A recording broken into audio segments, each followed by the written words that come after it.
everything is tests, ABC, da da da, 1, 2, 3 things. But cultural identity is very important. When you have a child that's proud to be who he is or where he's from, it empowers it 3 times. 100%. Mathematics, science, STEM, all of these things. You know, he's proud to sit in that seat. He's proud to be where he's from and represent his culture on career day and culture day and all of these different things, and not lost. It really reflects on, you know, on a child. That's what it did for me. Because of the dynamics between our countries, you know, because I didn't grow up in America. I didn't go to American public schools. Gotcha. I don't have any perspective of what the dynamics were in terms of islands. You know, I went to Howard University, and that was my first time really seeing how different islands engaged in a space outside of their island together. Right. What was it like with Jamaicans and the Haitian community here? There was beef. You know, I grew up, actually, the times that I can remember that most of the Jamaican Haitian beef was in New York, you know, in Brooklyn. So. And what were they beefing over? Yo, nonsense. Because they played tricks with our mind and brainwashed us, it became about girls, money, cars, business, foolishness. You understand? And then on top of that, the layer of the divide and conquer of them making us think that we were different, that we not brothers and sisters, and that we not from the same place. You understand? They not teaching us our history and not teaching us that there was, you know, Maroons in Jamaica that did the same work that the Negmawan was doing in Haiti. Conch shell, machete in hand, doing the same work. Matter of fact, we got a connection historically, and I know we have a lot, but they burn our history down. Bookman, you know what I mean? Like, Bookman was teaching slaves how to read in Jamaica. You know what I'm saying? But they told him that instead of killing him, they're gonna send him to Haiti, where they torture these slaves and they teach him with the most brutality. And so they sent him to Haiti. In Haiti, he became part of the Bois Caïman uprising in 1791. He's a figure that we see clearly, that a slave that came from, I don't like calling our people slaves. Yeah, you know what I mean? Yeah, Africans. exactly. That came from, the peoples came from Africa, and now he's in Jamaica. Now, instead of killing him, they're gonna send him to Haiti to get to be, yeah, exactly. Yeah, the buck break and all of that. And so he's a figure that we respect in our history. You got our Jamaican brother come over and be so influential, you know, and intentional in the revolution and partake. But at that time, it wasn't about Jamaica and Haiti. It was about all of us. Right.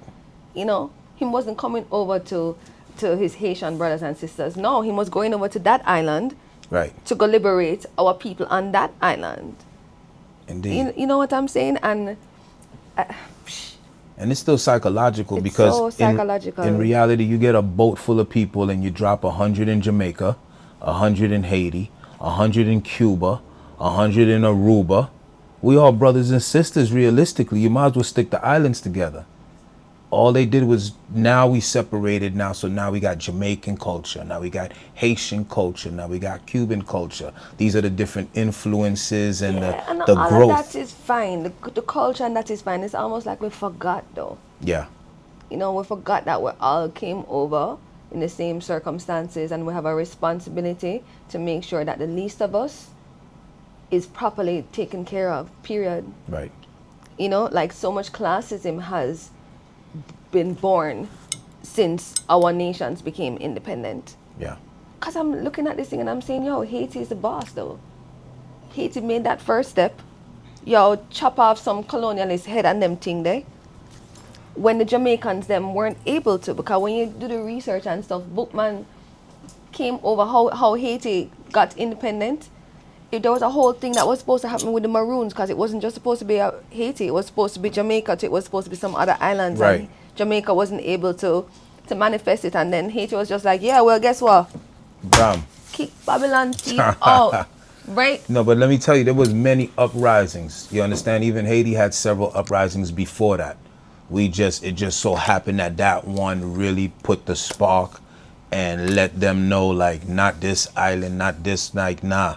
Like, if we even announce that if you need freedom and you don't want to be under, you know, like, colonial leadership, come to Haiti. We'll provide you, you know what I'm saying, like space here.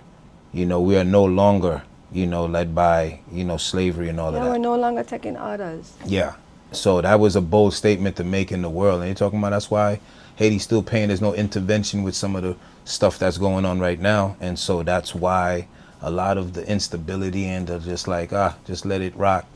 You know, there's no, you know, we got boards, united, whatever it's called to make sure that certain countries are treated fairly, da da da. Like Haiti, that's not really like something that really, I watch the leadership in my country turn away my Haitian brothers and sisters who have traveled all the way from the island on a boat searching for a safer space.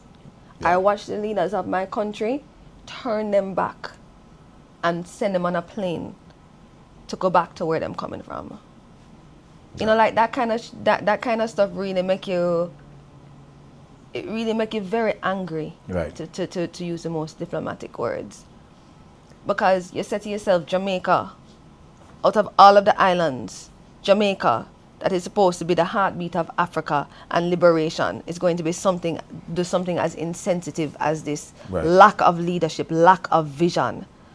You know, it is important for us to create emotional insight between our nations, and not just the Caribbean. Even when we talk about Africa, this thing is so big. As a big woman now, I realize that there's some big conversations that we have to have about how this slavery thing even started. and how this still affects us today, Yeah, for sure.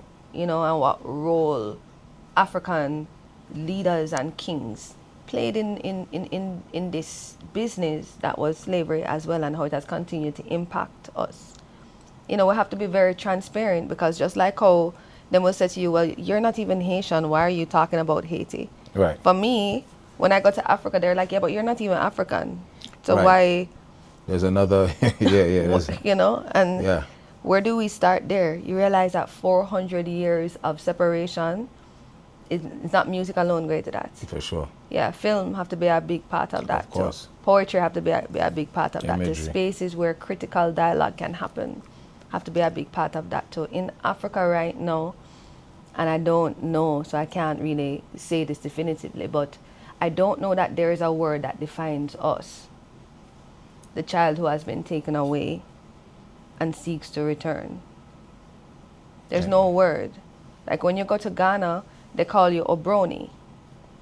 And Obroni means, they call the white man Obroni. You know, the Obroni technically translates to mean stranger that came from beyond the sun.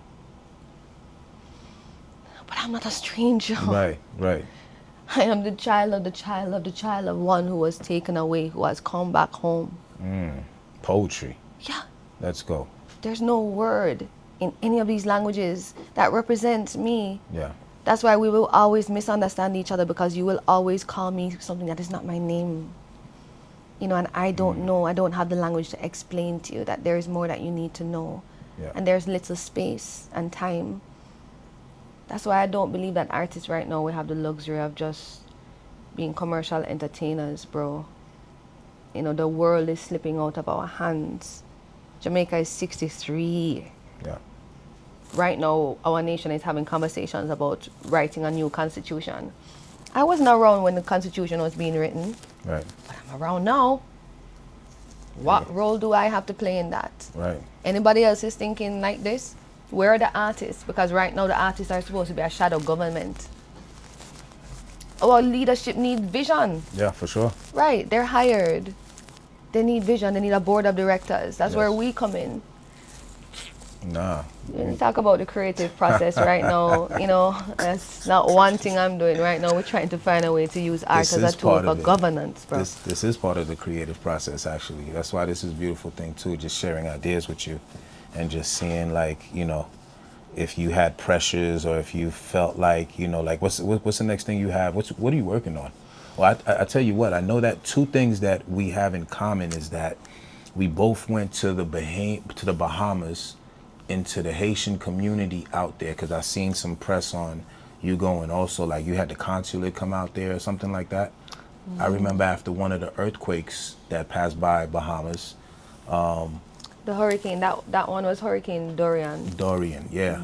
And so we went to the Haitian community in the Bahamas. It was not a cool situation. Matter of fact, after we left, the Haitian community that was gathered there to see me either speak or perform, when we were there, the following week there was a raid, and most of them got swept up. They were intense at that time. And so I know that you do some philanthropy work also. You went to the Bahamas, you got an organization. Yeah. Talk to me a little bit about that. Yeah, well, after the Bahamas, the hurricane in the Bahamas, I had no idea what I was moving into. It was just like Haiti. I was going on the ground to see how I could support, Right. and trying to make some connections. I linked with Fab, and we learned that the Haitian consulate, we got a contact with the Haitian consulate in the Bahamas. When we land, it's his first week. Okay, he don't know nobody. Wow. Right? He can't get nobody on the phone, no emails, nobody's responding. He don't have a team. And I'm just like, this